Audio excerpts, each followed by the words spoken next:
கிறிஸ்துவுக்குள் அன்பான சகோதர சகோதரிகளுக்கும் ஆண்டவருடைய பிள்ளைகளுக்கும் கர்த்தராகிய இயேசு கிறிஸ்துவின் நாமத்தில் அன்பின் நல்வாழ்த்துக்கள் கூறி உங்கள் அனைவரையும் இந்த நாளின் தியானத்திற்கு அன்போடு அழைக்கிறோம். கடந்த நாளிலே யெகோவா நிசி குறித்து நாம் தியானித்தோம். யுத்தம் செய்கின்ற கர்த்தர் யெகோவா நிசியாக நம்மோடு நமக்கு ஜெயபலனாக ஜெயக்கொடியாக நின்று தேவ சிங்காசனத்தை நோக்கி ஆவிக்குரிய நம்முடைய வாழ்க்கையிலே முன்னேறி சென்று கொண்டிருக்கிறவர்களாகிய நமக்கு விரோதமாக போராடுகின்ற வல்லமையான ஆவியாகிய அமலேக்கின் ஆவியை ஆண்டவர் முறியடித்தார் என்பதை குறித்து நாம் அங்கே பார்த்தோம்.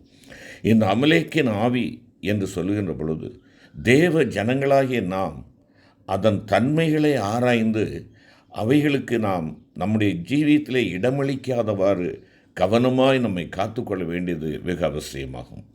இந்த அமலேக்கின் ஆவி என்று சொல்லுகிறதை வேளையிலே தியானத்திற்கு நீங்கள் எடுத்துக்கொள்ளுங்கள். ஆதியாகமம் 25ஆம் அதிகாரம் 29 முதல் 34 வசனங்களிலும் மற்றும் ஆதியாகமம் 27ஆம் அதிகாரம் 30 முதல் 40 முடிய உள்ள வசனங்களிலும் இந்த சம்பவத்தை நாம் அறிந்து கொள்ள முடியும். இந்த அமலேக்கு ஈசாவின் சந்ததியில் தோன்றினவன். ஆதியாகமம் 36ஆம் அதிகாரத்திலே அந்த வரலாறு இருக்கிறது. 2ஆம் வசனம், 12ஆம் வசனம், 15ஆம் வசனம் மற்றும் 16ஆம் வசனங்கள். ஈசாக்கின் மூத்த குமாரனாக இருந்தும் ஒரு வேளைக்கான போஜனத்திற்காக தன்னுடைய சேஷ்டபுத்திர பாகத்தை விற்று போட்டவனாவான். அவன் சிவப்பான கூழின் மேல் ஆசை வைத்து இந்த சேஷ்டபுத்திர பாகம் எனக்கு என்னத்திற்கு என்று கூறி தனக்குரியதாய் இருந்த விலையேறப்பெற்ற சுதந்திரத்தை அலட்சியம் செய்தான். இன்றும் இந்த அமலேக்கின் ஆவியானது, அதாவது அசட்டை செய்கின்ற அலட்சியம் செய்கின்ற ஆவி, இன்னும் வேறு விதமாக சொல்ல வேண்டும் என்றால் அற்பமான உலக ஆதாயத்திற்காக மாம்சத்தின் சிற்றின்பங்களுக்காக தேவனுடைய பிள்ளைகளை விலையேற பெற்ற நித்தியமான ஆவிக்குரிய மேன்மையான அனுபவங்களை அசட்டை பண்ண செய்கிறது இந்த அமலேக்கின் ஆவி. ஆம்பிரியமான கர்த்தருடைய பிள்ளைகளை புதிய ஏற்பாட்டிலே நாம் பார்ப்போம் என்றால் தேமா இந்த பிரபஞ்சத்தின் மேல் ஆசை வைத்து அப்போஸ்தலனாகிய பவுலை விட்டு, அதாவது பரிசுத்தவான்களின் ஐக்கியத்தை விட்டு பிரிந்து போனான் என்பதாக 2 தீமோத்தேயு 4:10 நாம் வாசிக்கிறோம். இவ்விதமாக நாம் அற்பமான உலக ஆதாயங்களுக்காக மேன்மையான ஆவிக்குரிய அனுபவங்களை விற்று போடுவோம் என்றால் ஏசாவைப் போல சீர்கெட்டவர்களாயிருப்போம். பிற்பாடு அவன் ஆசீர்வாதத்தை சுதந்திரித்து கொள்ள விரும்பியும் ஆகாதவன் என்று தள்ளப்பட்டான். அவன் கண்ணீர் விட்டு கவலையோடே தேடியும் தன் தகப்பனின் மனம் மாறுதலை காணாமற் போனான் என்று சொல்லி எபிரேயர் 12ஆம் அதிகாரம் 16 மற்றும் 17ஆம் வசனங்களிலே வாசிக்கிறோம். அவன் கதறி அழுத போதிலும் யாக்கோபின் ஆசீர்வாதத்தை ஏசாவுக்கு மாற்றி கொடுக்கும்படி ஈசாக்கு மனம் மாறவில்லை. ஆதியாகமம் 27ஆம் அதிகாரத்திலே நாம் அதைத்தான் பார்க்கிறோம். அவ்விதமாகவே அருமையான தேவனுடைய பிள்ளைகளே, ரூபனை குறித்து பாருங்கள். ரூபன் யாக்கோபின் முதற் பேரானவனாயிருந்தும் சீர்கெட்ட ஜீவியம் உள்ளவனாயிருந்தபடியினால் அவனுக்குரியதாயிருந்த சிரேஷ்டபுத்திர பாகம் அவனுக்கு கொடுக்கப்படவில்லை. அந்த சுதந்திரம் யோசேப்புடையதாயிற்று என்பதாக 1 நாளாகமம் 5ஆம் அதிகாரம் 1 மற்றும் 2ஆம் வசனங்களிலே நாம் பார்க்கின்றோம். மாம்சத்தின் ஆசை இச்சைகளுக்கு நம்முடைய வாழ்க்கையிலே நாம் இடம் கொடுக்காதிருக்க வேண்டும். நாம் மாம்ச இச்சைகளுக்கு இடம் கொடுத்திருப்போம் என்றால் அமலேக்கின் ஆவியால் நாம் வஞ்சிக்கப்பட்டிருக்கிறோம் என்பதே அதனுடைய குற்றாக அமையும். மாம்சத்தின் இச்சையும் கண்களின் இச்சையும் உலகத்தினால் உண்டானவைகள். நாம் அவற்றை பரிசுத்த ஆவியானவரால் நம்முடைய இருதயத்தில் ஊற்றப்பட்டிருக்கும் தேவ அன்பினாலே மேற்கொள்ள வேண்டும். பரிசுத்த ஆவியானவரின் அபிஷேகத்தின் மூலமாக முதற்பலனாக மாற்றப்பட்டிருக்கும் நீயும் நானும் பூமியின் நற்பலனாக விலையேற பெற்ற பலனாக மாற்றப்பட்டு கிறிஸ்துவின் இரகசிய வருகையில் அவரை சந்திக்க வேண்டும். ரோமர் 8:23 நாம் பார்க்கின்றோம். அன்பான கர்த்தருடைய பிள்ளையே, இன்று இந்த மாம்ச இச்சைகளுக்கும் கண்களின் இச்சைகளுக்கும் ஜீவனத்தின் பெருமையுமாகிய இந்த உலக காரியங்களுக்கு இடம் கொடுத்து ஆண்டவரை மறந்தும் ஆண்டவருடைய வார்த்தையை மறந்தும் ஆண்டவருடைய அன்பின் ஐக்கியத்தை மறந்தும் ஆண்டவருடைய பிள்ளைகளுடைய சக ஐக்கியத்தை உதறி தள்ளியும் மனம் போன்ற பிரகாரமாக ஆலய ஆராதனைகளை ஒதுக்கி, வேதம் வாசிப்பதை ஒதுக்கி, திருப்பந்தியை ஒதுக்கி, கர்த்தருடைய நாளை ஆசிரிப்பதை ஒதுக்கி நீ உன் மனம் போல உலகத்திற்காக நேரம் செலவழித்து கொண்டிருக்கிறாயோ, உலகத்திற்காக நீ நேரம் செலவழித்து கொண்டிருப்பாய் என்றால் என் அருமையான தேவ பிள்ளையை இந்த நாளிலே மனம் திரும்பு. இந்த நாளிலே மனம் திரும்பு. கர்த்தருடைய நாளிலே கர்த்தருக்கு மாத்திரம் இந்த நாள் என்பதை நீ முடிவு செய்து கொள். கர்த்தருடைய பந்தி நடக்கின்ற பொழுது உன் ஆண்டவர் உனக்காக மரித்து உன்னை மீட்டெடுத்த அந்த அன்பின் ஆழத்தை நீ எண்ணி பார்த்து அவருடைய பந்தியிலே கலந்து கொள். தேவ பிள்ளைகளுடைய உறவை நீ முறித்து விடாதே, ஐக்கியத்திலே வா. ஆம், இந்த அமலேக்கின் ஆவி தேவ ஐக்கியத்தை விட்டு நம்மை பிரித்து விடுகிறது. அசட்டையாய் நீங்கள் போயிட்டு வாங்க கோயிலுக்கு, நான் வீட்டில் இருக்க போகிறேன் என்று சொல்லி உன்னுடைய கண்களுக்கு இதமாய் தோன்றுகிற காரியங்களை பார்க்க வேண்டும் என்பதற்காக, அவைகளிலே நீ லயித்திருக்க வேண்டும் என்பதற்காக நீ மாம்ச சிந்தைக்கு நீ இடம் கொடுப்பாய் என்றால் எவ்வளவு பரிதாபம், எவ்வளவு பரிதாபம். நமக்கு முன்பாக அநேக எச்சரிப்பின் மக்களை ஆண்டவர் பரிசுத்த வேதாகமத்திலே காட்டுகிறார். சிம்சோன் கண்களுக்கு இடம் கொடுத்தான், விழுந்து போனான். ஆதி பெற்றோர் கண்களுக்கு இடம் கொடுத்தார்கள், விழுந்து போனார்கள். ஆதி பெற்றோர் மாம்சீக சிந்தைகளுக்கு தங்களை அர்ப்பணித்தார்கள், ஆண்டவருடைய வார்த்தையை தூரம் தள்ளினார்கள். அங்கே அவர்களுக்கு விழுகை ஆரம்பிக்கப்பட்டது என்று சொல்லி நாம் பார்க்கிறோம். அருமையான கர்த்தருடைய பிள்ளையே, தேவனோடு உள்ள ஐக்கியம் உன் வாழ்க்கையிலே அருந்து போக வேண்டாம். உன் வாழ்க்கையிலே தேவனுடைய ஐக்கியம் உடைக்கப்படும் என்றால் நீ படு பாதாளத்திலே விழுந்து விட்டாய் என்றுதான் பொருள். பிசாசு மிகவும் தந்திரக்காரன். உனக்கு ஏற்றவாறு, உன்னுடைய சிந்தனைக்கு ஏற்றவாறு அவனுக்கு உன்னை சொந்தமாக்கும்படியாக பல தந்திரங்களை உனக்கு முன்பாக வைப்பான்.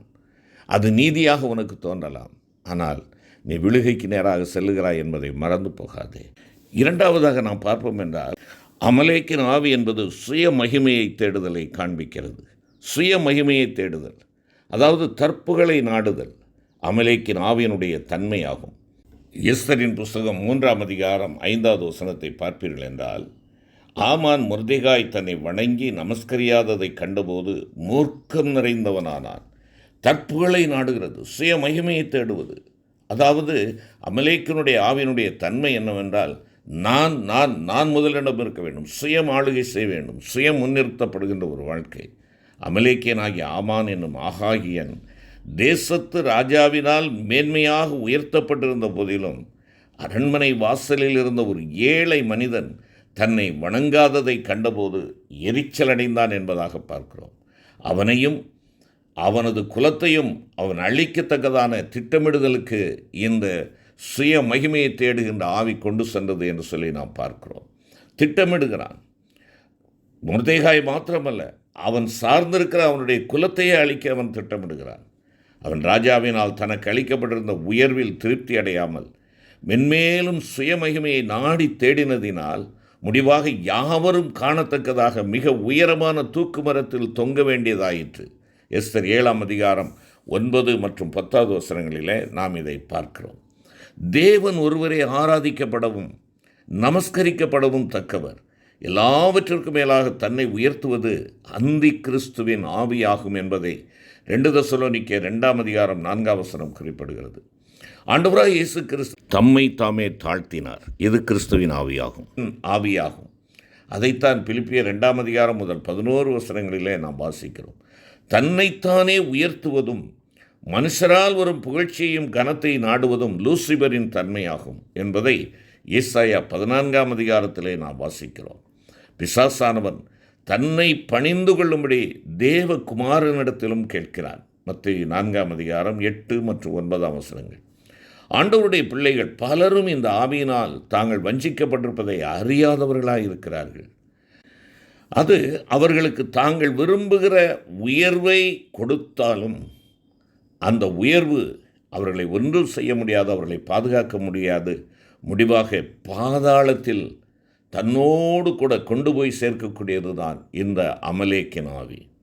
அருமையான கர்த்தருடைய பிள்ளையே, இதை யோவான் அப்போஸ்தலன் ஜீவனத்தின் பெருமை என்று இதை அழைக்கிறார். 1 யோவான் 2ஆம் அதிகாரம் 16வது வசனத்திலே கிறிஸ்துவின் தாழ்மையினால் நிறைந்து நாம் அதை மேற்கொள்ள வேண்டும். அருமையான கர்த்தருடைய பிள்ளையே, நம்மை அறியாமலே நாம் இந்த ஆவிக்கு இடமளித்து கொண்டிருப்போம் என்றால் அழிவு வரும் முன்னே நாம் நம்மை ஆண்டவருக்கு முன்பாக தாழ்த்துவோம்.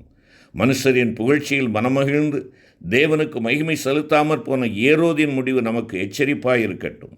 அழிவு வருமன் மனுஷனுடைய இருதயம் இருமாப்பாயிருக்கும். மேன்மைக்கு முன்னானது தாழ்மை, அழிவுக்கு முன்னானது அகந்தை, விடுதலுக்கு முன்னானது மனமேட்டிமை. தேவன் பெருமையுள்ளவர்களுக்கு எதிர்த்து நிற்கிறார், தாழ்மையுள்ளவர்களுக்கோ கிருபை அளிக்கிறார். முகஸ்துதி, கௌரவம், தற்புகள் போன்றவற்றை நீ நாடாமல் கிறிஸ்துவின் தாழ்மையை தரித்து கொள்ள வேண்டும். இயேசு கிறிஸ்துவை பார்த்து ஒருவன் நல்ல போதகரே என்று அழைத்ததை கூட ஆண்டவர் விரும்பவில்லை என்பதை பரிசுத்த மார்க்கு 10:17-18 வசனங்களில் பார்க்கிறோம். புகழ்ச்சியும் இகழ்ச்சியும் ஆண்டவரை சற்றும் பாதிக்கவில்லை. சிலுவையின் மரணபரியந்தம் தம்மைத்தாமே தாழ்த்திய அவர் தேவனுடைய வலதுகரத்தினாலே எல்லாவற்றிற்கும் மேலாக உயர்த்தப்பட்டார். மத்தேயு 11:29 வசனத்திலே அவர் கூறுகிறார், நான் சாந்தமும் மனத்தாழ்மையுமாய் இருக்கிறேன், என்னிடத்திலே கற்றுக்கொள்ளுங்கள். இவ்விதமாய் சொன்ன நமது ஆண்டவரின் மனத்தாழ்மையை நாம் கற்றுக்கொண்டு அப்போஸ்தலனாகிய பவுலைப் போல வெகு மனத்தாழ்மையோடு அவரை சேவித்து தேவனாலே மாத்திரம் வருகிற கனத்தையும் உயர்வை நாடி அவராலே கனமடைவதற்கு நம்மை அர்ப்பணிப்போமா? ஜெபிப்போம். எங்களுடைய யெகோவா நிசியாய் இருக்கிற எங்கள் அன்பின் ஆண்டவரே, மாம்சீக இன்பத்தினாலே நாங்கள் கவரப்பட்டு ஆண்டவரே நாங்கள் மேலான ஸ்லாக்கியத்தை இழந்து விடாதபடி அந்த அமலேக்கின் ஆவியின் மேல் எங்கள் ஆண்டவரே நீர் வெற்றியை கொடுத்து நாங்கள் வெற்றியின் பாதையிலே தொடர்ந்து முன்னேற உதவி செய்யும். சுய மகிமையை தேடி எங்கள் ஆண்டவருடைய மேலான ஸ்லாக்கியத்தை இழந்து விடாதபடி நாங்கள் எப்பொழுதும் உமக்கு முன்பாக எங்களை தாழ்த்தினவர்களாக உம்மாலே கிடைக்கின்ற மேன்மைகளை மகத்துவங்களை நாங்கள் இழந்து விடாதபடி இருக்க ஆண்டவர் அருள் புரிவீராக. மீட்பர் இயேசு கிறிஸ்து மூலம் வேண்டிக் கொள்கிறோம் நல்ல பிதாவே. ஆமென்.